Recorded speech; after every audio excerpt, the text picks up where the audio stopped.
Welcome to this September edition of an update on our international investments. As we discussed last time, it is important for investors to have a diversified portfolio across domestic equities, international equities, fixed income and gold, as this reduces the overall volatility of the portfolio and increases the chances of getting better risk-adjusted returns. A well-diversified portfolio, including international investments, give exposure to different economies, geographies, and to themes which are not available in India. At Aditya Sunlife Mutual Fund, our platform for international investments encompasses two fund of funds which we have launched in partnership with Julius Baer and our International Equity Plan A fund, which directly invests in international stocks. The first fund of fund is the Aditya Sunlife Global Emerging Opportunities Fund, which invests in the underlying Julius Baer Next Gen Fund. This fund provides access to 5 themes which are not available in India, mainly digital disruption, energy transition, shifting lifestyles, feeding the world, and arising Asia. If you look at the thematic allocation, 2/3 of the allocation is to the digital disruption and the shifting lifestyle themes.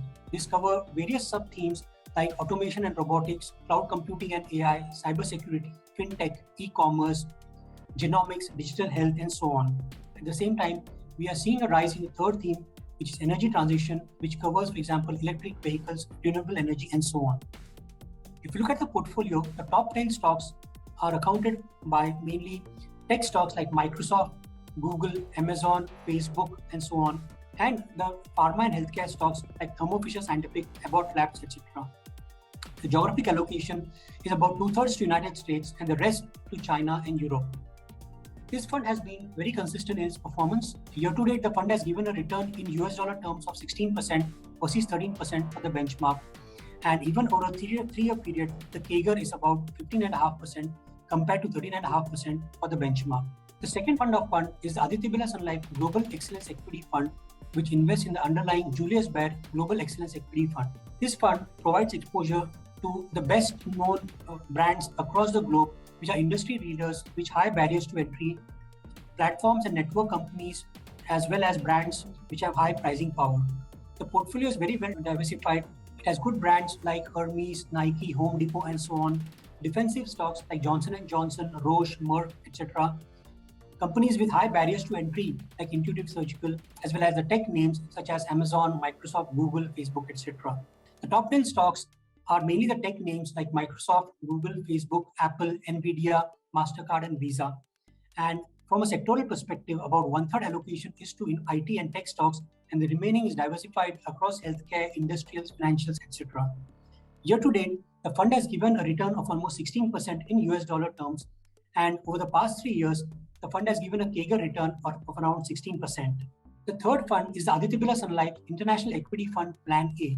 As I mentioned, this fund directly invests in international stocks. Here we have partnered with Morningstar, and the portfolio is run based on a sub-advisory basis. Morningstar provides us with a model portfolio. Top 10 stocks in this fund are Google, Microsoft, Emerson Electric, Facebook, Royal Bank of Canada, Amazon, and ServiceNow. The portfolio is very well diversified across geographies, with 2/3 allocation to the US and the rest to Europe and some to Asia. The performance of the fund has been very consistent. In the past 1 year, the fund has given a return of around 27% in rupee terms, and the past 3 and 5 year CAGRs are around 14 to 15%. This was a brief overview of our different avenues for international investments.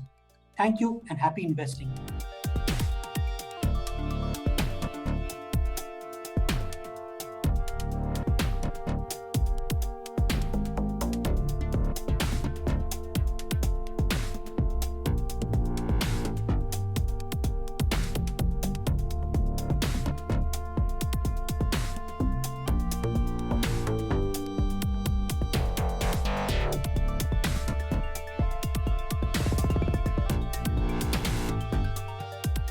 Mutual fund investments are subject to market risks. Read all scheme-related documents carefully.